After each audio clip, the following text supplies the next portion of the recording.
Voilà, retour dans cette cabine commentateur pour la suite. Elle passera par la course numéro 1 de voitures qu'on a vu uniquement en essai hier. Il y a deux types de voitures qui montent en piste maintenant. Les Mazda MX-5 Trophy avec une quinzaine de voitures et puis une dizaine de Ford Fiesta Sprint Cup également de la compétition Benelux qui sont en piste. Je ne serai pas seul tiens, pour vous commenter tout cela. J'ai à mes côtés Tristan Foldesi qu'on aurait bien aimé voir au volant d'une Ford Fiesta Sprint Cup. C'était prévu et finalement pour différentes raisons dont on va parler, ça n'a pas pu se faire. Bon, d'abord, bonjour Tristan.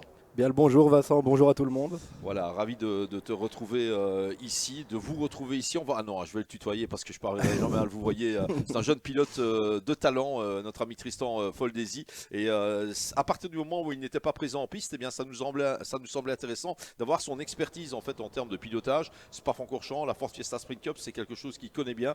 Ça va nous permettre de disséquer quelque peu cette épreuve avec les voitures qui vont venir se positionner sur la grille de départ. Tristan, première question. On va déjà aborder votre absence, hein, comme ça le cas sera passé, on pourra passer à autre chose. Vous deviez rouler avec une voiture du team Ooster Racing ici, cette voiture elle n'est pas là et c'est difficile de signer des temps et de faire des courses sans voiture. Tout à fait, ça fait du mal aussi de ne pas être sur la grille, très franchement, c'était un projet qu'on avait envie de mener à bien. Ça s'était bien passé à Zandvoort, voilà, on aime le sport automobile avec ses déconvenues, avec ses bonnes émotions comme ses mauvaises.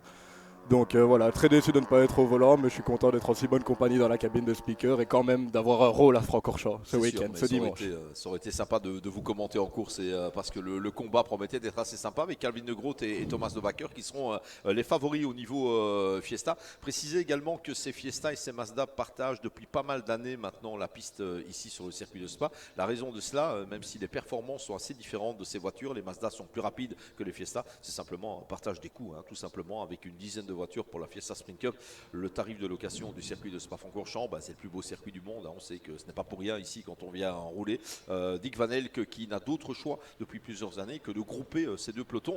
Est-ce que ça pose réellement problème, Tristan, à partir du moment où on a deux vagues différentes? Les Mazda vont partir devant et normalement les Fiesta vont pas revenir sur les Mazda. Elles sont un peu moins performantes. Très logiquement, les Fiesta ne sont pas censés revenir sur les Mazda. Après, peut-être que certaines Fiesta reviendront sur la fin du peloton, enfin sur les plus lents des pilotes Mazda. Ce sera un peu à voir au déroulement de la course comment ça se passe. À Zandvoort, j'ai pas eu la chance de rouler avec deux catégories sur la piste en même temps. C'était uniquement les Fiesta, donc je sais pas trop à quoi m'attendre ici pour la course. Mais dans d'autres championnats, j'ai déjà eu l'occasion d'expérimenter ça, d'avoir deux courses sur le même circuit. C'est pas toujours facile. C'est pas toujours facile parce qu'on fait sa course naturellement au classement Fiesta et puis lorsqu'on revient, comme vous le disiez très bien, sur les pilotes les moins rapides au niveau Mazda, il faut les dépasser en ne prenant pas nécessairement tous les risques non plus, en se disant si on est dans le dernier tour et qu'on a une Mazda devant, ça sert à rien de s'escrimer pour aller chercher une place supplémentaire puisque ça rapporte juste rien du tout au niveau du classement. Tout à fait, on fait pas la même course, il n'y a rien à gagner, il y a tout à perdre. Donc il faut rester prudent. Alors avant de passer en vue cette grille de départ lorsque les voitures seront dans le tour de chauffe notamment, peut-être une précision sur cette Ford Fiesta Sprint Cup qui en est à sa 7e saison ici. Voiture qui a pour réputation de ne pas être puissante. Maintenant c'est une coupe monomarque donc chacun a la même forcément. Alors l'éternelle même question qu'on a déjà dû vous poser dans d'autres catégories également. On parlait hier ensemble de la C1 Racing Cup qui évolue avec la compétition de chevaux. Ça va encore moins vite qu'avec les Fiesta. Très très clairement. Est-ce que le fait qu'il n'y a pas beaucoup de puissance sous le moteur, est-ce que c'est gênant pour un pilote ou est-ce que le job reste le même finalement?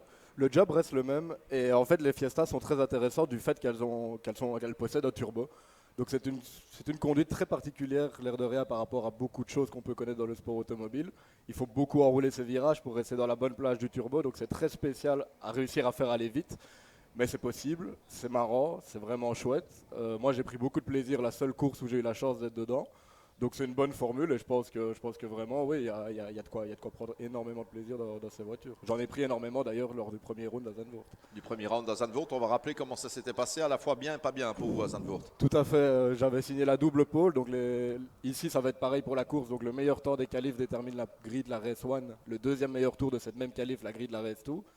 À Zandvoort, j'avais eu la chance de faire les deux meilleurs tours de la qualif, donc j'avais la pole pour les deux courses. C'était vraiment un bon début de week-end, une bonne entame de championnat aussi.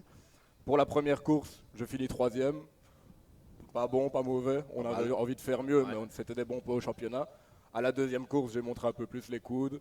J'étais en tête de la course avec 4 secondes et demie d'avance à 10 minutes du terme. Quand l'arbre primaire de la boîte a décidé de me lâcher, j'ai pas terminé la course. Mais oui, clairement, clairement oui.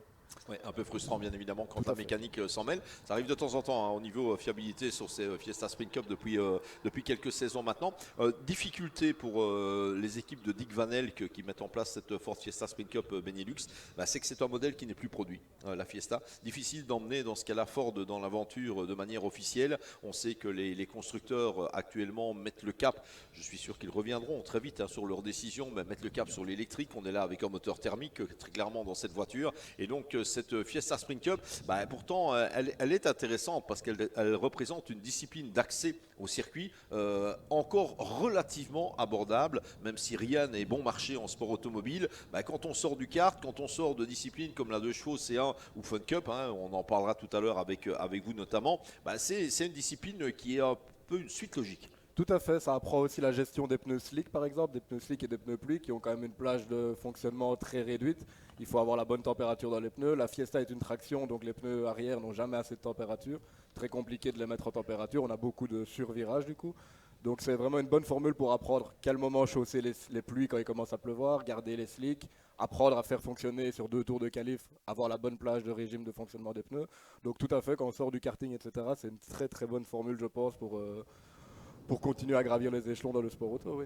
Ouais, formule qui mériterait plus de voitures, bien sûr, mais on vous l'a dit, hein, le modèle n'est plus produit et donc c'est pas nécessairement un gage d'avenir très très intéressant pour cette Fiesta qui sera peut-être remplacé par autre chose, hein, mais je pense que du côté des troupes de Dick Van Elk, on est surtout en train d'essayer de voir comment on peut poursuivre l'ensemble des compétitions, à commencer par le Supercar Challenge également. Alors la grille de départ, on va la passer en revue maintenant avec du côté des Mazda MX-5, Lars Van Utfer qui s'élancera en première position avec la voiture du team Wiseman Racing, la numéro 18. Il aura à ses côtés Delano de Ketele, la numéro 32. C'est pas nécessairement les pilotes qu'on attendait devant, ce qui promet une course assez intéressante à ce niveau-là. Deuxième ligne pour Philippe Wojtowicz avec la numéro 23 et Wouter Janssen avec la numéro 34. Troisième ligne pour Andras Kirali qui est de nationalité néerlandaise malgré le prénom et le nom. Andras Kirali avec la numéro 14 et Jordi van der Reyck avec la 96. Quatrième ligne pour Leon van Verseveld avec la 17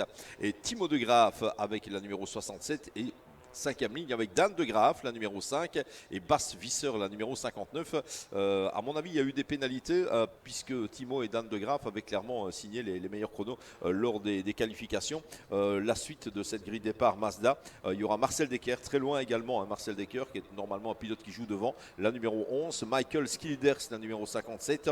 On aura Thierry Glasner, la numéro 33, Léon Iserbyt, la numéro 43, et Matej Sikart, la numéro 48. Au niveau Fiesta, c'est le double champion et favori Thomas de Backer qui s'élancera en pôle avec la 197 devant Jenson Deleu, la 154, Calvin de Groot, la 143, suivent Nicolas Bever avec la 103, Mathias Ronzani, la 113, Martin Scarnière, la 102, Peter Weitz, la numéro 173, Stéphane Barrewijk, la 134 et Sonny Gebhardt, la numéro 243. Thomas de Backer, c'était la cible bien évidemment. Il a un peu la réputation, mon cher Tristan, d'être un peu la référence absolue maintenant au niveau de la Fiesta. Il a beaucoup de roulage, beaucoup d'expérience, mais on a vu à Zandvoort qu'il était peut-être prenable en fait. Hein. Tout à fait, on m'avait vendu Thomas de Backer comme l'homme à battre, et ça l'est tout simplement. C'est un très bon pilote, il roule très vite, il a beaucoup d'expérience dans la formule. Dans le premier tour de course par exemple, c'est vraiment un gros concurrent. Il a un peu poussé des coudes avec moi à Zandvoort, mais j'ai déjà rivalisé avec lui, on s'est livré à une belle bagarre. C'était de bon augure pour la suite du championnat, malheureusement ça ne se fait pas ici. Mais oui, clairement, c'est un gros candidat à la victoire, c'est un gros candidat au titre, et c'est un pilote avec beaucoup d'expérience, et très humble et très sympathique. Oui, très humble et très sympathique, effectivement, comme la plupart des pilotes de ce peloton Fiesta Sprint Cup.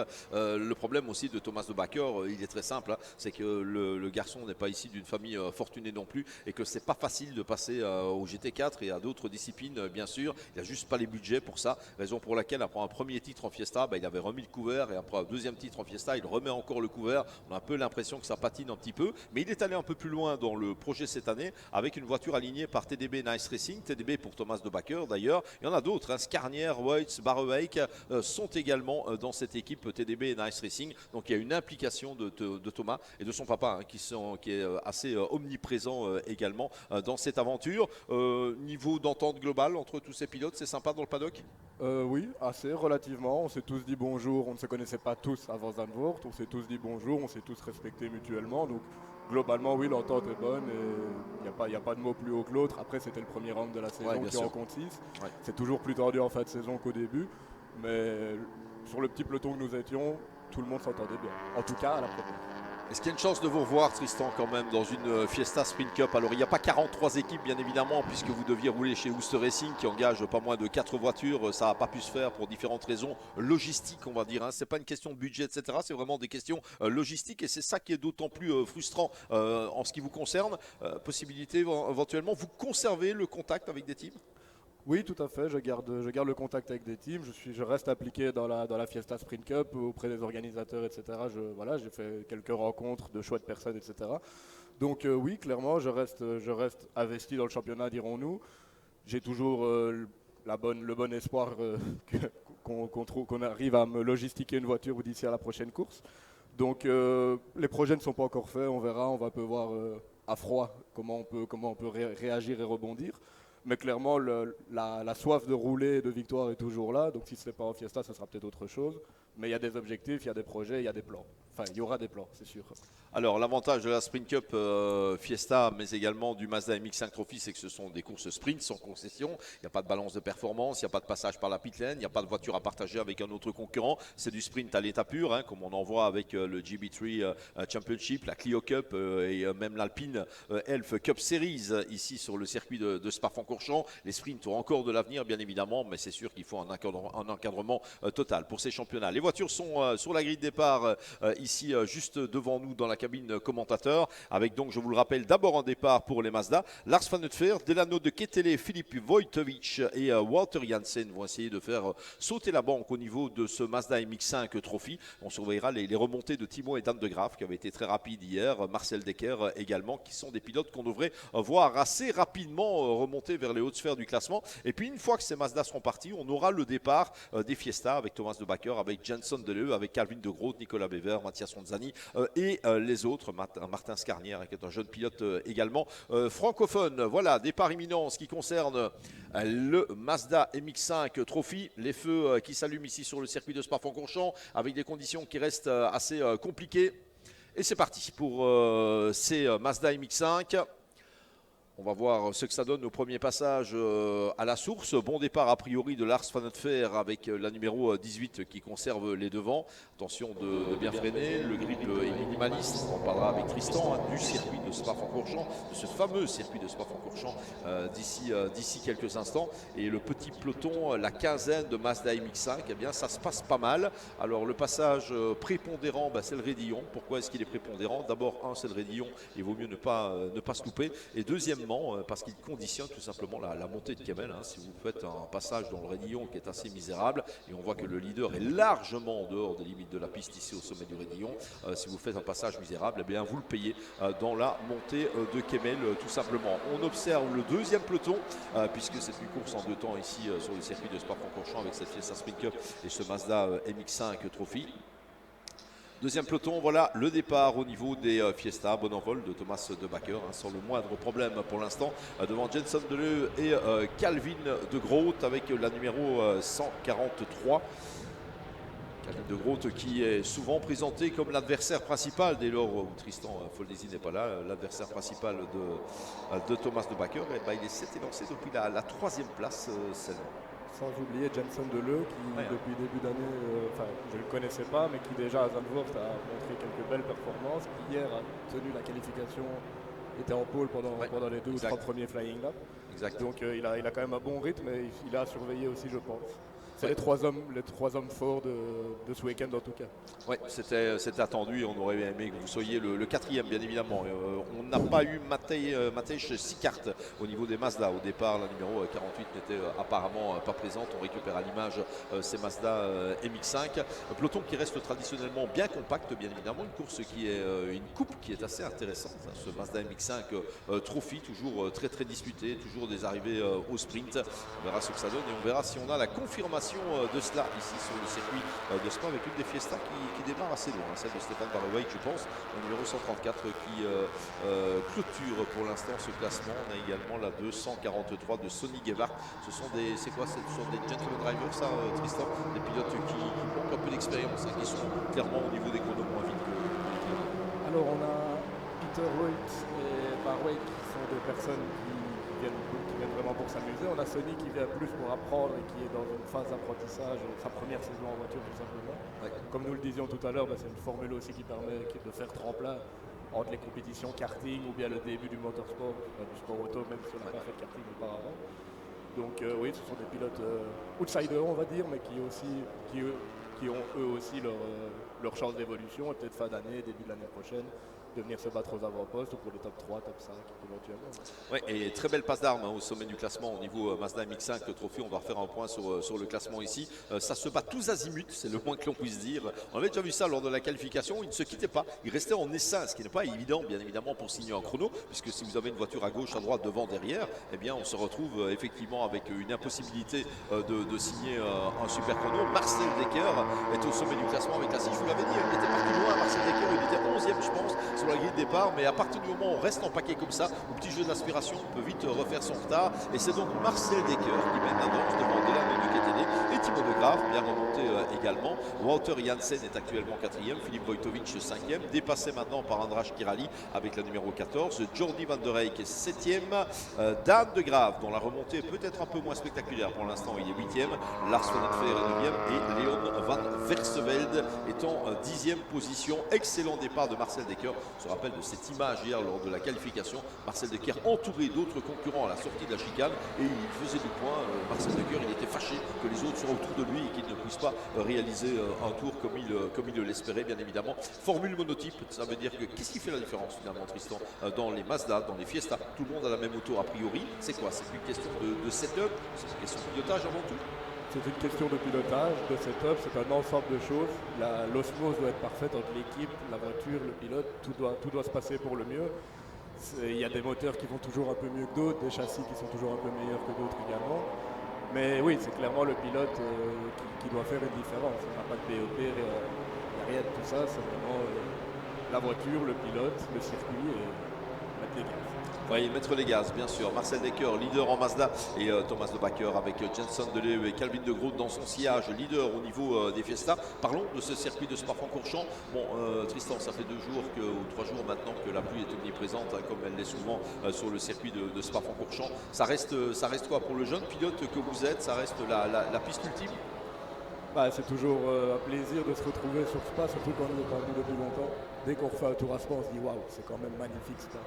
C'est toujours un plaisir de rouler ici, que ce soit sur le sec, sur la pluie. De toute manière, quand on vient à Spa, on aura du sec et de la pluie en général. Donc non, c'est toujours un plaisir, c'est un circuit formidable. On a la chance qu'il soit en Belgique. Alors, moi, j'ai la chance qu'il soit en Belgique de la région. J'y viens souvent et c'est un vrai plaisir à chaque fois. Vous résidez où exactement, Tristan? À Liège, en région liégeoise, à Christ. À Christ, exactement. Pas très loin d'ici avec Indica. C'est rangé, donc ça veut dire qu'il n'y a pas le moins de problème pour l'instant sur la piste. C'est une épreuve de 35 minutes. Parfois, qui se déroule assez calmement, même si ça reste particulièrement compact avec Marcel Dekker qui a 6/10 de seconde par rapport à Delano de Ketele, Thibaut de Graaf en 3e position, Andras Kirali 4e, Walter Janssen 5e et Dan de Graaf à la 6e position maintenant en pleine remontée. Ces 6 là sont séparés par 2 secondes de 5 et puis Thomas de Backer de son côté, il a 1 seconde d'avance par rapport à Jenson Deleu au niveau des Fiesta qui a lui-même 2 secondes 9 d'avance par rapport à Calvin de Groot, c'est un peu moins compact. Les conditions du jour, Spa-Francorchamps c'est une chose, c'est un juge de paix considéré comme le plus beau circuit du monde par bien des pilotes et quand les conditions sont comme ça, c'est comment Spa-Francorchamps? Ça devient bigrement compliqué quand on n'a pas d'expérience? Spa c'est gras, Spa il y a des arbres, donc il y a de la cire d'arbre qui tombe, il y a plein de choses, plein d'éléments qui rentrent en compte. Il faut essayer de trouver le grip, c'est ça le plus important, c'est de trouver le grip. La trajectoire habituelle ne grippe pas dans la pluie car il y a un dépôt de gomme qui est très utile sur le sec mais qui n'est pas du tout dans la pluie. Donc il faut essayer de remettre en dehors de la gomme pour ne pas patiner, de freiner en dehors de la gomme pour ne pas bloquer les roues et d'aller chercher les extérieurs des virages potentiellement, de trouver le bon ratio entre ne pas faire trop de mètres et garder plus de vitesse afin d'essayer de faire la différence en comparaison de la concurrence. Alors des endroits stratégiques sur Spa, forcément qui conditionnent tout ce qu'il y a derrière, cette longue montée en direction des Combes, Rédillon où on est vite hors trajectoire bien évidemment et on est vite hors limite de la piste. C'est un des problèmes du circuit de Spa-Francorchamps dans ce type de compétition, c'est que les track limits sont extrêmement fréquents. Est-ce que le pilote, est-ce que c'est chaque fois la faute du pilote, les track limits, ou est-ce que de temps en temps on est un peu en vrac et puis il faut se récupérer? Alors c'est toujours de la faute du pilote parce que pour moi oui, à partir du moment où c'est le pilote de la voiture c'est de sa faute, donc c'est de la faute du pilote, mais des fois ça peut sauver bien des situations hasardeuses. On pense à la voiture qui glisse, c'est la seule manière de ne pas la mettre dans le mur, de redresser le volant, de couper la piste, de pouvoir survivre. On peut penser aussi à un autre concurrent qui viendrait nous couper la chute si je peux me permettre. Et voilà, on ouvre le volant de la même manière pour ne pas le heurter ou pour ne pas finir dans le mur. Donc, c'est de la faute du pilote parce que c'est lui qui est dedans, mais certaines fois les conditions de piste, de course, les autres concurrents font qu'on est obligé de couper. Il n'y a pas d'autre option que de couper. Ouais, c'est le circuit de Spa-Francorchamps qui a récupéré ces dernières années ces fameux bacs à gravier qui avaient disparu, puisqu'on était clairement avec des dégagements asphaltés partout sur le circuit. L'avis du pilote que vous êtes, retour des bacs à gravier plutôt pour? Plutôt court. En plus, ils ont fait une bonne concession entre le MotoGP et la Formule 1. Enfin, le règlement moto et le règlement voiture. C'est-à-dire qu'on a une bonne voie de dégagement d'abord en asphalte qui est ensuite suivie d'un bac un peu partout autour du circuit. Moi, je trouve ça relativement bien. Voilà, ça nous permet. On peut quand même aller un petit peu plus loin. On a le droit à l'erreur, mais on ne peut pas aller trop loin non plus. Donc, je pense que c'est un bon compromis entre la moto et pour le circuit, pour les courses de moto et pour les courses de moto. Les vrais pilotes qui disaient avec ces dégagements asphaltés, ça n'a aucun sens bien évidemment parce qu'on peut se permettre d'attaquer à l'enfance si on se rate, on sait qu'il y a cette immense parcours de supermarché à peu près dans tous les virages où on se rattrape et quelque part c'est pas ça le sport. Tout à fait, mais c'est la philosophie moderne, c'est comme ça partout, donc je pense qu'il faut le faire avec son temps. Sur tous les circuits du monde, c'est très rare maintenant d'avoir des bacs à gravier directement derrière les coureurs. C'est pareil pour tout le monde. Certes, ça change de tous les cas, mais c'est pareil pour tout le monde, on doit faire avec. Si jamais c'est pas nous, si ce n'est pas nous qui allons gagner un petit dixième en allant grappiller un mètre sur la piste, ce sera quelqu'un d'autre et il nous prendra la pole ou il nous prendra la victoire. Donc on doit faire avec. Le règlement est là, il est le même pour tout le monde. Il faut copier avec. Il faut copier effectivement avec Marcel Decker qui est toujours leader du classement au niveau des Mazda MX-5 ici. Delano de Ketele en deuxième position, Timo de Graaf troisième, András Kirali est quatrième. Ils sont groupés en 2 secondes 2. À 2 secondes 4, on a Dan de Graaf qui est passé de la 6e à la 5e place. Walter Janssen a perdu une petite place, il est 6e maintenant. Jordi Van der Rey 7e, Philippe Voltovic un peu en difficulté, il est 8e. Leon Van Versewel 9e, Michael Scooters 10e et le changement de leader avec apparemment un tour un peu plus compliqué de Marcel Decker, mais bien désormais deuxième. Jeu de l'aspiration bien évidemment, c'est parti.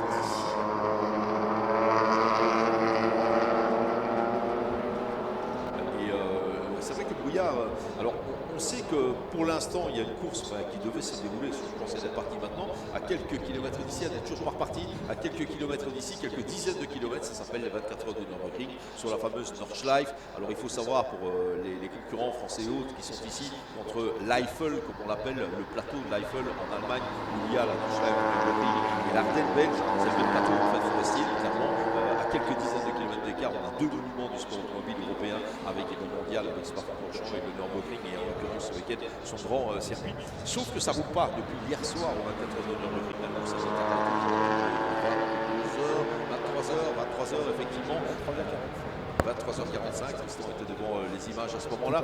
Elle n'a pas encore repris cette course. Et là, regardez les images qu'on a. On a ce brouillard qui tombe maintenant sur le circuit. Alors Tristan, un problème ou pas un problème? Quand on voit les images ici de la captation, on se dit bon, on ne va pas y voir grand-chose. Comment ça se passe dans les voitures quand les conditions sont comme ça?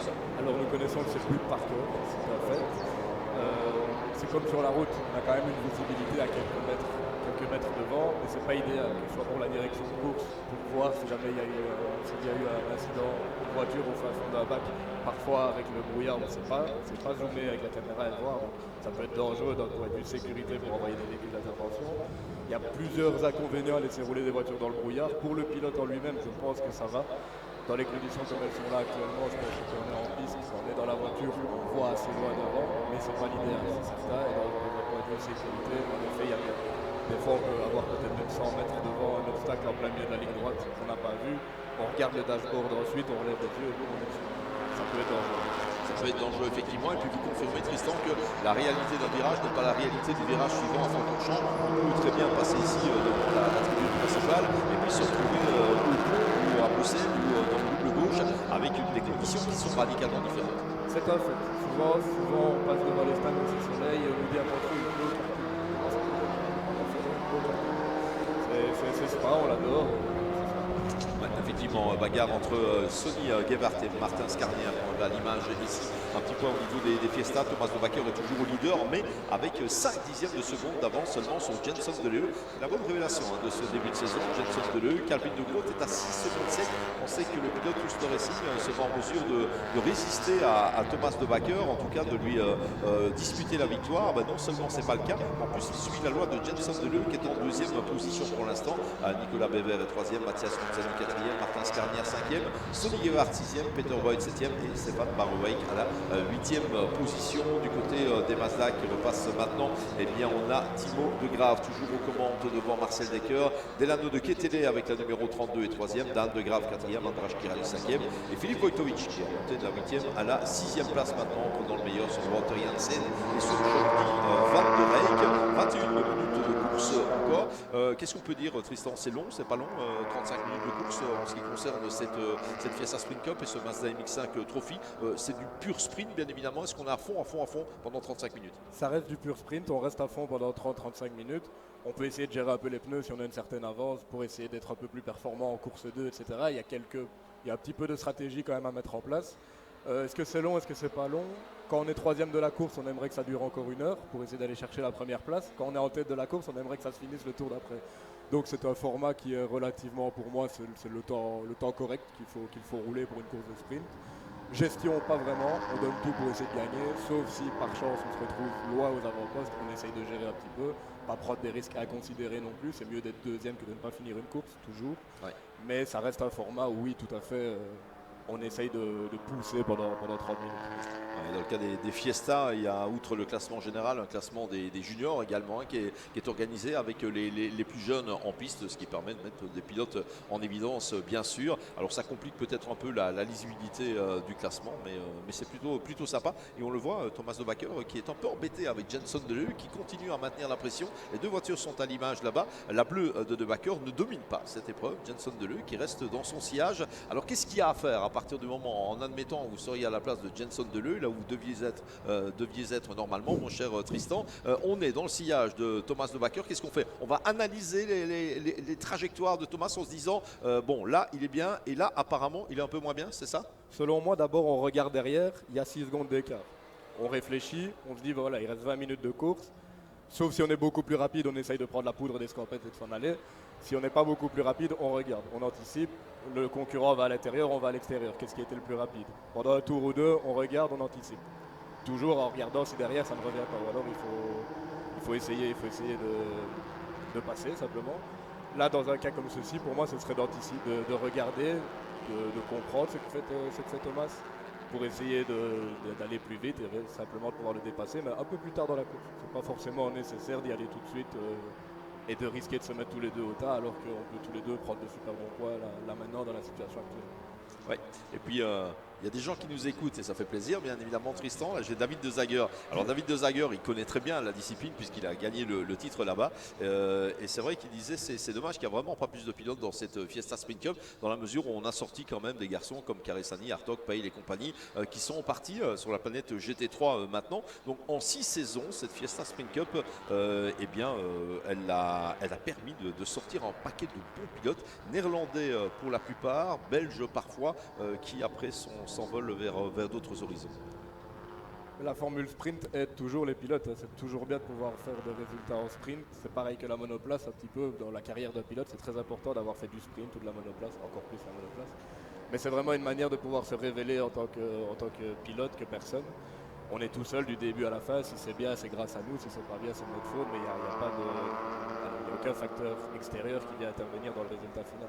Ah, effectivement, et on salue David de Zager d'ailleurs qui nous écoute ici. Timo de Graaf, leader ici du côté des Mazda MX-5. Marcel Dekker toujours en deuxième position. Et la troisième place pour Dilano de Ketele. Ça va se jouer entre ces trois-là puisqu'il y a 8 dixièmes de seconde d'écart entre les trois leaders. Dan de Graaf est remonté en quatrième position à 1 seconde 4. Il emmène dans son sillage immédiat Andras Kirali pour l'instant avec la numéro 14. Et puis à 2 secondes 7, on pointe Philippe Wojtovic. Après, ils sont battus puisque Wouter Janssen est à 6 secondes 6 maintenant. Jordi van der Reyck à 8 secondes 0.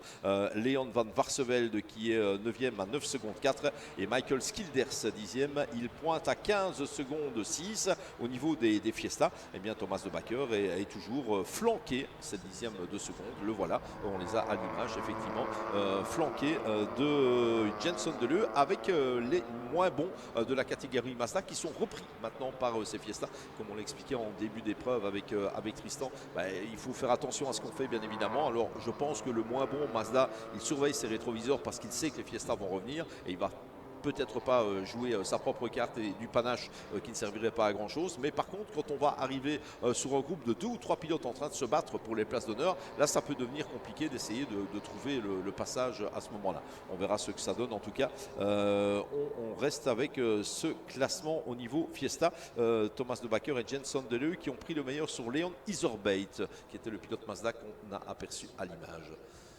Thomas de Backer dans le raidillon ici, toujours flanqué de Jenson Deleu. Est-ce qu'on peut imaginer Jenson Deleu rester comme ça jusqu'au dernier tour et puis tenter son va-tout? Parce qu'on sait que dans les formules sprint, à partir du moment où il n'y a pas d'écart entre les deux premiers, celui qui attaque le dernier tour en tête n'est peut-être pas dans la position la plus avantageuse, vu le petit jeu de l'aspiration dans la montée de Kemmel. Surtout à Francorchamps, dans la montée de Kemmel ainsi que dans Blanchimont, le secteur 1 et 3, l'aspiration est très très déterminante. Ici, j'ai du mal à savoir si Jenson est à la limite de ce qu'il peut faire ou bien s'il est en train de regarder Thomas faire ce qu'il fait. Mais oui, clairement, c'est pas parce qu'on passe la ligne du dernier, le final lap en tête qu'on finira en tête. C'est vraiment la bagarre du dernier tour et c'est ça le principe de la sprint race. Ouais, effectivement, on l'a vu hier avec la Clio Cup Series, ici sur le circuit de Spa-Francorchamps avec un Nicolas Milan qui avait dominé l'intégralité des 30 minutes de course, qui était en tête au moment du restart et qui termine 3e finalement parce que derrière ça a bien joué et ça a pris le meilleur dans la montée de Kemmel principalement. Ça a permis à l'un ou l'autre pilote de terminer devant lui. Il a dû se contenter de la 3e place, Nicolas Milan. Et là ça va au contact. Est-ce qu'il y a beaucoup de contact dans des courses comme ça, Tristan, au niveau Fiesta, au niveau des Mazda, d'après ce qu'on peut voir? Est-ce qu'on a intérêt d'aller au contact ou est-ce qu'il vaut mieux éviter ce genre de choses? Alors intérêt, je ne sais pas. C'est pas toujours bien parce que voilà, la fois dernière avec Thomas, on a fait un petit latéral et lui directement a cassé une jante. Il a crevé un pneu, il a perdu de la pression, il a dû rentrer. Ça aurait pu être moi. Donc c'est pas toujours bien d'aller faire des touches, ça peut ruiner une course. C'est pas forcément comme ça qu'on la gagne. Mais des fois, il faut pouvoir montrer aussi des coudes pour se faire respecter dans un peloton et pour montrer que on est là aussi. Si les autres sont capables de le faire, on peut le faire aussi. Donc oui, c'est pas toujours un avantage d'avoir des touchettes, mais des fois c'est bien obligatoire, surtout quand on roule avec d'autres personnes qui n'hésitent pas, alors parfois il ne faut pas hésiter non plus. C'était assez flagrant hier, notamment au niveau de la Clio Cup Series, dans la montée de Kemmel. On voyait que ça pumpait façon NASCAR, clairement, avec les deux lignes et les pilotes qui se poussaient.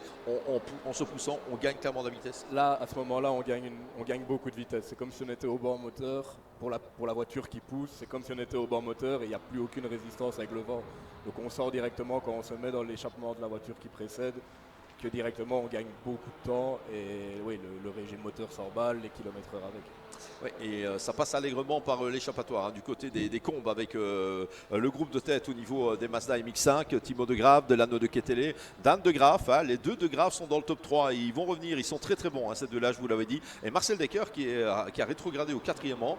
On ne voit absolument plus rien à certains endroits du circuit, avec un zoom caméra qui n'était peut-être pas idéal non plus. Marcel Decker 4e, András Kirali 5e, Philippe Wojtowicz à la 6e place, Van der Reyck, Van Versevelde, Skilders et Janssen pour clôturer le top 10. Et puis pas de changement au niveau des Fiesta avec 9/10 d'écart cette fois-ci pour Thomas de Backer par rapport à Jenson Deleu. Et attention, c'est Nicolas Bever qui est 3e maintenant devant Calvin de Groot. Il a perdu une place, Calvin de Groot. Il est à 1 seconde de Nicolas Bever. Bonne performance finalement de Nicolas Bever qui s'impose comme le plus rapide du clan Ooster Racing ici. Vraiment bien Nicolas, super, il a beaucoup analysé aussi après Zandvoort, il analyse beaucoup ici, il analyse beaucoup entre les courses aussi, il travaille beaucoup. Et c'est la raison qui fait aussi pour que maintenant Nicolas se bat aux avant-postes. Et je suis persuadé qu'à Zolder, il sera encore plus rapide. Oui, effectivement, un circuit qu'il connaît bien. Alors,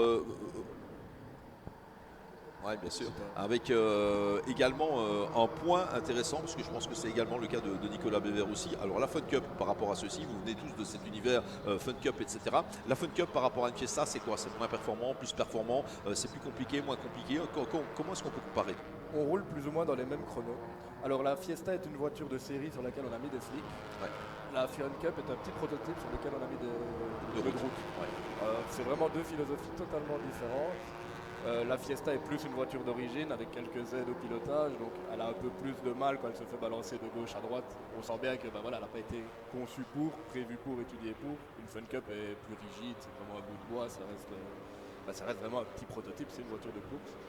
Donc fort différent, c'est très très très différent. Ouais, on voit la lutte ici avec les leaders au niveau du Mazda MX-5 Trophy, Marcel Dekker notamment, la numéro 6 qui se bat avec Delano de Ketele, Thibaut de Graaf toujours leader de cette course au niveau de ce Mazda MX-5 Trophy, Delano de Ketele, Marcel Dekker maintenant en deuxième position, Dan de Graaf pas très loin, à 2 secondes on plate encore Andras Kirali, à 2 secondes 3 Philippe Wojtovic, le top 6, réuni en 2 secondes 3, c'est assez magique ce qui se passe dans cette compétition et on en parlait hier avec Sam Piroton, l'autre speaker de ce meeting, Spa Eurorest, des courses de Mazda MX-5 on en voit notamment aux États-Unis assez régulièrement dans le cadre des compétitions IMSA et là aussi c'est extrêmement bataillé comme course, permettez-moi cette expression, extrêmement disputée forcément et on en arrive toujours à des finishes, des passages de ligne d'arrivée au sprint avec des écarts qui sont absolument inexistants entre ces leaders. C'est exactement ça ce à quoi ça sert, excellente école de la course incontestablement. On voit le petit jeu de l'aspiration là, avec Marcel Dekker qui va faire les frais de ça avec la Mazda verte et blanche voilà, qui se décale. Et là, on a deux lignes, comme on l'a vu exactement hier au niveau Clio, où ça pouvait pousser, bumper dans la montée de Kemmel pour gagner quelques kilomètres/heure et permettre à une ligne de prendre l'avantage sur l'autre. Et puis, ça se resserre au niveau des combes. Et là, il y a un grand dégagement, mais il faut éviter, Tristan, d'aller couper dans ce dégagement. Sinon, la direction de course fait le gros doigt là. Tout à fait, mais on ne peut déjà pas gagner, on peut déjà pas tirer profit du fait d'avoir coupé. Donc si on a gagné 2 secondes grâce à ça, on est normalement obligé de les rendre. C'est pas toujours respecté à toutes les échelles, mais normalement c'est comme ça. Donc oui, clairement. Et après, c'est toujours le problème de Spa. C'est aussi frustrant que c'est amusant et spectaculaire. On peut prendre 2 ou 3 dixièmes dans le secteur 2 d'avance sur ses concurrents et perdre 1 seconde dans les comptes parce que, comme on le disait, avec le draft et le bonne, derrière ça revient très fort. Et donc c'est aussi frustrant qu'amusant, mais c'est le jeu à Spa, on le connaît tous dans toutes les catégories. Voilà. Si, puisqu'on est à 11 minutes, 10 minutes 40 de l'arrivée, que la course est assez stabilisée maintenant, même si on regarde un œil, notamment sur les leaders en Fiesta, mais aussi surtout au niveau Mazda, avec Marcel Dekker qui est passé devant d'ailleurs maintenant Thibaut et Dan de Graaf. La course est loin d'être terminée en 10 minutes en Mazda, je peux vous assurer, il peut se passer pas mal de choses. On voit à l'image Thomas de Backer et Jenson Deleu qui sont toujours, voilà, d'ailleurs il s'est passé au niveau des Mazda quelque chose. On a une voiture dans le bac au niveau du pif-paf et apparemment c'est la numéro 5 de Dan de Graaf. On a perdu un des deux de Graaf, on n'a pas à l'image de la captation officielle, mais sur les images de la sécurité dont on dispose ici. Et on a une voiture également, la 14 également, qui serait plantée. Alors la numéro 14, c'est celle d'Andras Kirali également, qui serait victime d'une petite sortie de piste. Il est en train de tomber dans le classement. Ça, c'est au niveau plutôt de Blanchimont, je pense. Ah, c'est le pif-paf, ok. Ah oui. Mais le positionnement de certaines caméras, notamment au niveau sécurité là-bas, c'est comme les caméras ici, cette caméra-ci qu'on voit dans Blanchimont. Ça, c'est une vue qu'on n'a pas habituellement et ça fait vachement plaisir parce que c'est très bien. Et on récupère la vue traditionnelle de la sortie de Blanchimont. Bon, il y a eu un écrémage là au niveau des Mazda MX-5, très clairement. Alors, je pense qu'on a conservé Thibaut de Graaf, on a conservé Marcel Dekker et Delano de Ketele pour la lutte pour la gagne. Et pour le reste, safety car. Ben oui, forcément, voilà l'explication avec la sortie de piste de la numéro 14 ici, la numéro 14 d'Andras Kirali. Il est coincé dans le bac à gravier, je pense, et c'est l'Alpine de sécurité, la safety car donc, qui est en piste maintenant. Alors Tristan, ça nous permet de venir sur un point important. On est à 9 minutes de la fin de la course. C'est sûr que les écarts vont être ruinés. Les 3 premiers Mazda vont rester ensemble. Le 4e, le 5e vont revenir. Comment est-ce qu'on gère ce genre de choses? Est-ce qu'il y a quoi? D'abord une frustration ou est-ce qu'on reste bien concentré pour pouvoir relancer correctement? On regarde d'abord le temps qui reste pour voir si ça repartira ou pas, parce que Spa c'est très long en plus, un tour de safety car prend directement 4 minutes et demie, ça fait 35 minutes si la safety car est lente. Donc d'abord on regarde si on pourra repartir, ensuite je pense que on attend d'avoir l'ordre box, safety car in 10 laps. À partir de là on anticipe, on fait chauffer les pneus aussi, on essaie de remettre de la température dans les pneus. On essaye de faire un gap dès la relance avec le premier poursuivant. Si on n'est pas en tête, on essaye de rester collé à celui de devant et la course repart. Il n'y a pas vraiment de Et technique. quand on voit cette image, Tristan, ben voilà, non seulement il nous en restait 3 à l'avant des pilotes qui pouvaient se battre pour la gagne, et puis avec la voiture de sécurité, eh bien, le groupe est de nouveau compact, et celui qui est 4e ou 5e peut éventuellement espérer surprendre tout son petit monde. Hier, on a vécu un cas au niveau de la course Clio Cup Series, on a relancé à un tour de l'arrivée, et là, ça peut partir en cacahuète, permettez-moi l'expression, assez rapidement à ce moment-là, parce qu'on joue son bateau. Ah ben là, ce n'est même plus une sprint race, c'est une one lap race, donc oui, tout à fait. Celui qui est 4e, qui n'y croyait plus, en une fois revoit le premier devant lui et se dit que c'est faisable. Celui qui était 3e se dit, bah, j'avais pas le 4e derrière moi, maintenant il y est, donc je dois le garder derrière. Et là, en effet, c'est le début du beau dernier tour. Malheureusement, ça ne dure qu'un tour en général. Ouais, malheureusement, ça ne dure qu'un tour et ça se règle à l'ultime freinage, le freinage de la chicane, alors qu'on n'est pas encore en train de récupérer cette Mazda. C'est pas certain que ça reparte. 7 minutes 20, si on ne retire pas la Mazda, bon, c'est impensable. Tristan, impensable de poursuivre la course avec une voiture qui est immobilisée dans un bac à gravier et de se dire on va remettre le verre pour la fin. Au niveau sécurité, ça, vous en tant que pilote, ça vous poserait un problème ou pas? Difficile question, ce serait pareil pour tout le monde, donc je suivrai les ordres de la direction de course pour à la ligne. S'il n'y a pas de pilote dans la voiture, si jamais on vient s'emplâtrer dedans, bah, ça coûte plus cher à chaque équipe, c'est dommage. Ça, ouais. Donc oui, il y a du pour et du contre. Pouvoir donner du spectacle mais ne pas prendre de risques. Là, elle est vraiment très loin dans le bac. J'ai l'impression que si même quelqu'un arrive, il n'ira peut-être même pas jusque-là, jusqu'à la toucher. Mais voilà, oui, ça reste toujours. Je préfère être en cabine de commentaire quand c'est comme ça plutôt que d'être en direction de course. Oui, exactement. C'est leur décision. C'est leur décision qui n'est jamais vraiment évidente, d'autant plus qu'on a un double incident, on ne va pas l'oublier parce qu'on a vu la voiture d'András Kirali ici qui était arrêtée. Bon, on a également Dan de Graaf qui est arrêté également. On est en train de le tracter au niveau du pif-paf. Tout ça prend du temps, 6 minutes de temps réglementaire dans cette épreuve. Et voilà, cette voiture numéro 14, elle est bel et bien toujours enterrée pour l'instant. On n'est toujours pas en train de la retirer de ce bac à gravier. Safety car, donc, Timo de Graaf est en tête devant Marcel Dekker et Delano de Ketele au niveau des Mazda. Et au niveau Fiesta, Thomas de Backer maintient le meilleur sur Jenson Deleu et l'arrivée en 3e position de Nicolas Bever qui a pris il y a quelques tours d'ici le meilleur sur Calvin de Groot et Mathias Ronzani à la 5e place. Alors bonne nouvelle, on est en train de le tracter hors de ce bac à gravier. 5 minutes 40, on peut éventuellement espérer, d'autant plus que la voiture de Dan de Graaf a été retirée du bac à gravier également, on peut espérer relancer. Ce ne sont pas des courses de 30 minutes plus un tour. Alors, on va prendre le truc, c'était 35 minutes précisément, d'après le timing que j'avais là-bas.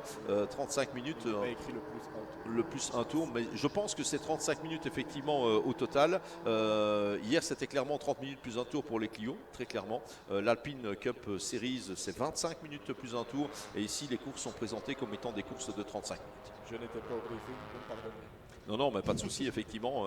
On a un peu l'impression que ça change de temps en temps, mais ça doit être. Le problème, c'est le mélange dans toutes les catégories pour s'y retrouver, forcément. Même au niveau du Supercar Challenge, 60 minutes plus un tour, on se dit toujours, mais pourquoi est-ce qu'ils font ce tour supplémentaire qui apporte peut-être rien du tout. Et puis, si ça se termine au sprint, bon, on est content qu'il y ait eu un tour en plus parce que le spectacle est encore un peu plus présent dans ces cas-là. Ah, on n'est pas encore en train tout à fait de régler tous les problèmes avec la numéro 14. Et c'est la voiture d'András Kirali, je pense, ça, toujours. La numéro 14, elle est toujours dans un bac. En fait, on l'a retirée de la bande d'herbe qui est juste après le bac à gravier, mais malheureusement, elle n'est pas encore sur la piste. Et là, à 4 minutes 30 de la fin du temps réglementaire, c'est un peu dommage. On imagine la frustration. Si ça doit se terminer sous régime de voiture de sécurité, c'est frustrant. La frustration pour le public, pour le second, pour le 3e de la course, sauf pour le premier. Oui, ça c'est forcément, lui il est content, effectivement. Donc pour l'instant, les contents de service s'appellent Timo de Graaf avec la numéro 67 au niveau du Mazda MX-5 Trophy, devant Marcel Dekker et Delano de Ketele. Et au niveau Fiesta, c'est Thomas de Backer qui l'emmène le peloton avec Jenson Deleu et Nicolas Bever en 3e position. Voilà, nouveau passage de cette voiture de sécurité. On le disait, ça ne va pas très vite avec la voiture de sécurité ici à Spa parce que le circuit est long. Il reste 3 minutes 50 de temps réglementaire. Si cette voiture prend tout son temps, au prochain passage, ce sera la peau à ami. Ici, je ne pense pas qu'on aura l'occasion de relancer. Même si la voiture d'András Kirali est maintenant ressortie du bac à gravier, vous n'avez pas cette image. Et on va la positionner On va la positionner sur ce camion dépanneur, ce qui est dommage bien évidemment. Mais bon, si on fait ça, c'est sûr qu'il n'y aura pas de relance. Parce que ça va encore durer quelques minutes. Et voilà, peut-être petite frustration également avec ces courses sprint depuis la réinstallation des bacs à gravier ici sur le circuit de Spa. On a vu pas mal de meetings qui consistent principalement en des courses de sprint. Notamment, j'en recommande beaucoup au niveau des courses historiques. Des courses de 25 minutes, 30 minutes qui ressemblent absolument à rien parce qu'on a 3 safety cars. Pour chaque fois, juste une voiture dans un bac à gravier. C'est un peu embêtant ça. Ouais, c'est tout à fait, c'est dommage. C'est comme ça. C'est la règle du sprint, dommage, effectivement, effectivement. Alors c'est moins, ça a moins d'impact lorsque c'est une course de longue durée. On l'a vu avec le FIA WEC récemment ici sur le circuit de Spa, avec les 12 heures de Spa en 24 heures Series également. Ça a moins d'impact quand il y a une voiture dans un bac à gravier et qu'il faut aller la récupérer. Si la course est très longue, bien évidemment, à partir du moment où on est dans des formats ultra courts, 25, 30 minutes plus un tour, 35 minutes, comme c'est le cas aujourd'hui, eh bien là par contre, ça fait un peu mal, bien évidemment. On a une autre Mazda qui est en train d'évoluer au ralenti. C'est la 57 apparemment. Merci à Sam Piroton qui est branché sur Radio Commissaire. Michael Skilders qui était 10e. Pas trop devant et il s'arrête. C'est pas une bonne idée en fait. C'est Michael Skilders. On l'aime bien le garçon, mais au meilleur endroit de la voilà. piste. Exactement, pas vraiment au meilleur endroit de la piste. Il s'arrête, il va pouvoir repartir avec la numéro 57. Bon, ça sent le soufre pour cette épreuve de Ford Fiesta Sprint Cup qui était bien partie. Hein. On a eu une bonne vingtaine de minutes sans le moindre réel incident. Ah, le train avant est ouvert de la voiture numéro 14, ceci expliquant cela. On va aller la glisser dans ce qu'on appelle un sifflet, c'est-à-dire une ouverture dans le mur de sécurité. Ouais, il a tapé en fait, il a tapé avec la numéro 14, Andras Kerali. La voiture a non seulement le train avant ouvert, mais l'arrière assez revuissant. Ils sont accrochés avec Dan de Graaf, effectivement. Bon voilà, on reste attentif à ce qui se passe bien évidemment. L'incident d'ailleurs est sous investigation. Ils sont investigués après la course entre Andras Kerali et Dan de Graaf. Tous les deux contraints à l'abandon. Malheureusement, ce qui s'est passé dans cette course, c'est que ces deux voitures étaient extrêmement mal situées. On a perdu pas mal de temps avec ces autos. Alors la safety car va rentrer à la fin de ce tour. ça peut faire sourire puisqu'il reste 1 minute 12. Donc voilà. Alors où en sont les leaders? On va essayer de les repérer. Ils n'ont pas encore passé. Oui, ils sont dans le secteur 2. Donc la safety car va s'écarter. Puis ce sera le drapeau à damier directement. C'est quoi? Est-ce qu'il y a un intérêt? Il y a un intérêt, on ne comprend pas nécessairement. Je n'en vois pas en tout voilà, cas. Ok. Je cherche toujours, mais je ne comprends pas. D'autant plus qu'on est bien d'accord, Tristan, avant le passage de la cellule de chronométrage, on ne peut pas dépasser. Donc quoi qu'il arrive, même en les relançant sous drapeau vert, ça ne va plus rien, plus rien changer au niveau du classement. Timo de Graaf va donc l'emporter au niveau Mazda MX-5 Trophy devant Marcel Dekker avec la 6 de l'anneau de Ketele, la numéro 32 Philippe Wojtowicz, la numéro 23 Jordi van der Eyck, la numéro 96 et Léon van Versevelde, la numéro 17. Et puis au niveau Fiesta, Thomas de Backer a fait ce qu'il avait à faire. Il remporte la première victoire devant Jenson Deleu avec la numéro 154 et Nicolas Bever qui s'offre un podium absolu sur la 103 de Ooster Racing. Calvin de Groot, la 143, Mathias Ronzani, la 113 et Léon Isorbeit, la numéro 43. On ira célébrer tout cela sur le podium. Mais juste après la course, après l'arrivée de cette course, on cédera le casque à un autre jeune loup qui est présent ici. C'est Lucas Cartel qui attend son tour dans le couloir de la cabine commentateur. Fait bien plaisir. Merci à son papa Olivier de nous l'avoir amené également et à l'organisation de cette Clio Cup Series ici à Spa. L'occasion de mettre en évidence ces jeunes loups qui débarquent. Comme on le fait avec Tristan, lui il est 2-3 steps en avant par rapport à Lucas quand même parce qu'il a pas mal d'expérience et il mériterait franchement de trouver des bolides à la mesure de sa pointe de vitesse et puis voir des débuts comme ceux de Lucas Cartel en Clio Cup Series alors qu'il vient du cross-car très clairement. Il n'avait jamais roulé sur Francorchamps en début de semaine, il n'avait jamais roulé avec une Clio Cup, jamais pris part à une course sur circuit et puis on le retrouve dans un peloton de 50 voitures en 17e, 18e position. Ça c'est chapeau bien évidemment, c'est juste magique. Et l'arrivée est proche je pense Tristan. La safety car a éteint ses feux, ça va repartir. Ça va repartir, effectivement, elle va s'engouffrer pour rien. Elle va s'engouffrer dans les stands. Marcel Dekker va devenir fou en deuxième position, mais il va rester deuxième. Il ne gagnera pas cette épreuve. Marcel Dekker, voilà, le passage du drapeau à damier particulièrement bien géré. Il n'y avait rien à gérer en fait pour Timo de Graaf. Il est inattaquable à partir du moment où on n'a pas passé la ligne. Bravo à Timo de Graaf, vainqueur donc de cette épreuve devant Marcel Dekker et Delano de Ketele. Et au niveau des Fiesta, eh bien, on va attendre le passage, voilà, qui est fait maintenant avec Thomas de Backer qui s'impose devant Jenson Deleu, Nicolas Bever Vert, Calvin de Groot et Mathias Ronzani. Merci Tristan de votre présence ici, ça m'a fait particulièrement plaisir. Et vous savez quoi, vous faites ça très bien aussi. On va essayer de s'organiser pour que vous en fassiez d'autres de temps en temps comme consultant à notre micro, ce serait sympa. Eh bien, un immense merci Vincent de m'avoir accueilli, de m'avoir invité ici dans la cabine speaker ce dimanche matin. Ça m'a fait plaisir d'être parmi vous. Merci à tous ceux qui m'ont, enfin bonjour à tous ceux qui m'ont reconnu plutôt. Et j'espère être plutôt au volant que dans la cabine à l'avenir. Mais je suis très content d'être venu en cabine. Merci Vincent. Merci Tristan, à très vite en piste bien évidemment, c'est là qu'on préfère vous voir, même si vous avoir au micro est un réel bonheur. On va demander à Lucas Cartel de venir nous rejoindre maintenant dans cette cabine. Alors on va changer de jeune pilote dans le rôle du consultant. Alors Lucas, ça va être un double micro parce que le premier marche moins bien que le deuxième. Donc voilà, ravi Lucas de t'avoir à nos côtés ici. Là, celui-là, on va le tutoyer parce qu'il est vraiment très jeune. Quel âge, Lucas? Rappelle-nous. 16 ans. 16 ans, hein, 16 ans. Est-ce qu'on peut rouler en bagnole à 16 ans normalement sur la route? Non, bien évidemment. Mais est-ce qu'on peut rouler en circuit? Oui, il suffit de prendre une licence, c'est ça? Ouais, exact. Voilà, c'est ce qui s'est passé. Alors on va revenir sur cet épisode de cette semaine, qui est une semaine complètement folle, quelque part. Je me rappelle, jeudi, j'étais au bureau, clairement, en train de regarder les premiers classements des tests privés ici de Spa Eurores. Et puis j'ai eu une envie soudaine de téléphoner au paternel Olivier, dans la mesure où je vois le nom de Lucas Cartel, qui fait son apparition en Clio Cup, alors que c'était initialement pas prévu. Pourquoi vous vous retrouvez là et comment on prend la décision finalement de faire le meeting? Déjà, on avait une course normalement ce week-end en cross-car qui a été malheureusement annulée. Donc on s'est dit pourquoi pas trouver quelque chose où on peut toujours conduire. Et puis on a eu un petit peu des contacts avec Nicolas Milan. Et on s'est dit pourquoi pas déjà commencer le jeudi avec 3 fois 40 minutes de free practice. Et on a fait ça s'est très bien passé. Et puis on s'est dit de faire tout le reste du week-end. Ouais, justement, c'est une surprise pour vous, comme je l'ai dit déjà plein de fois depuis le début du week-end. Alors, Spa-Francorchamps n'a pas trop d'expérience sur le circuit, clairement. Une course en bagnole, jamais fait, bien évidemment, de votre carrière. Et la Clio Cup, grande découverte. C'était quand même beaucoup pour un pilote de 16 ans, tout ça, non? C'est sûr que déjà d'arriver en circuit comme ça après avoir fait du cross-car, c'est pas du tout la même chose. Parce qu'en cross-car, c'est de la glisse, c'est beaucoup moins de précision.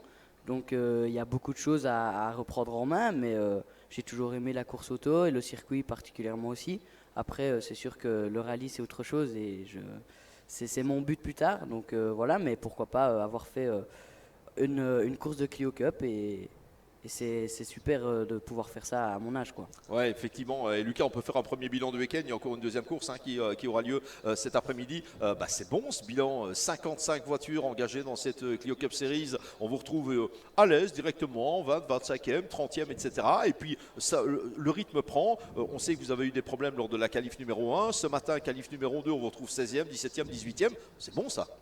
Oui, c'est bon. Après, c'est sûr qu'on a eu des petits problèmes, mais après, ça, c'est la mécanique. Donc, j'en veux pas au team du tout.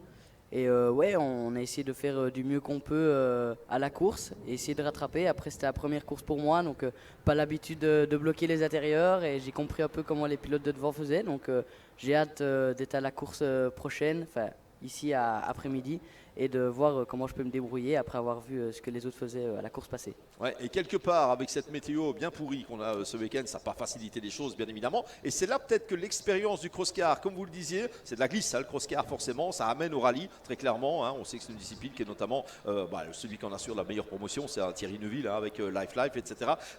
Ça vous a aidé, cette expérience cross-car, pour essayer de s'en tirer sur une piste qui n'est jamais sèche ici?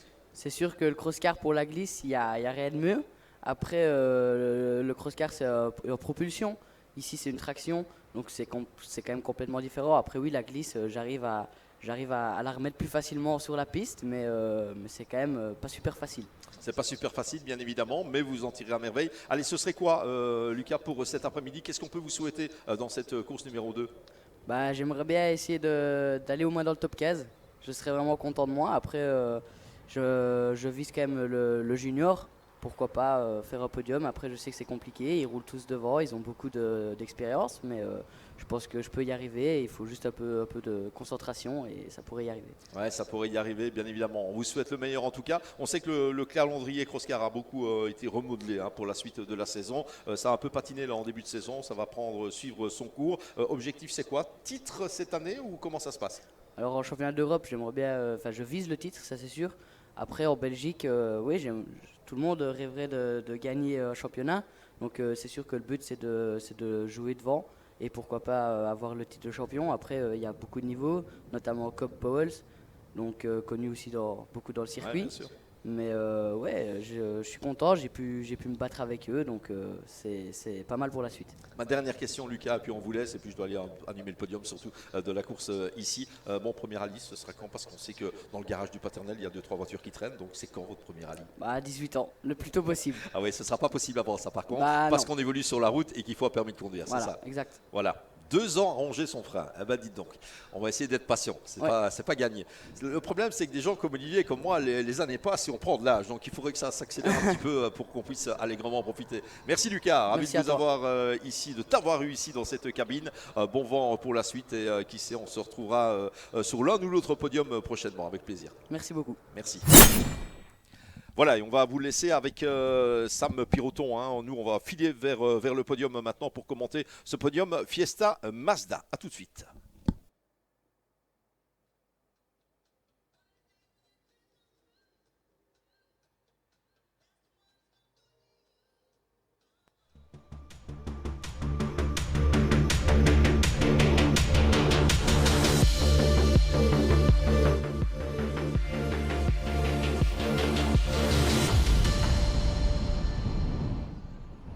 Bastogne, début du mois de février. Comme c'est le cas depuis 2015, au cœur de l'hiver, les projecteurs se braquent sur des campagnes habituellement très tranquilles. La raison, le déferlement de voitures de rallye du temps d'avant. Bienvenue aux Légendes Boucles à Bastogne.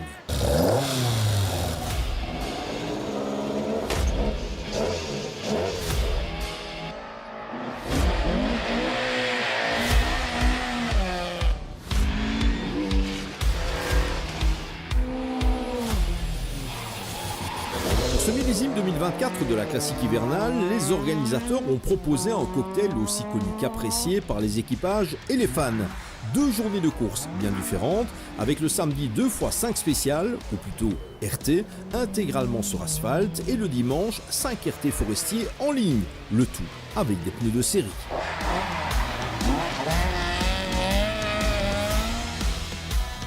Et comme le veut une autre tradition, un pilote de gabarit international est de la partie afin de défier les spécialistes belges.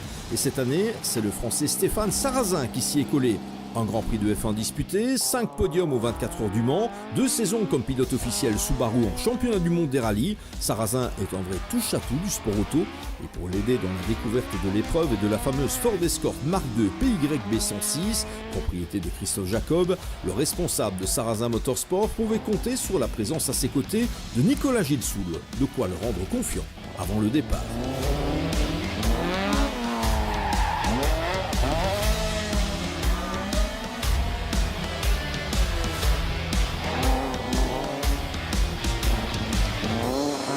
Il va falloir que je m'adapte. Je découvre totalement les spéciales, le rallye, donc j'ai vraiment beaucoup à apprendre dans l'exploitation de la voiture aussi. Donc on va y aller step by step, mais je vais essayer de me faire plaisir.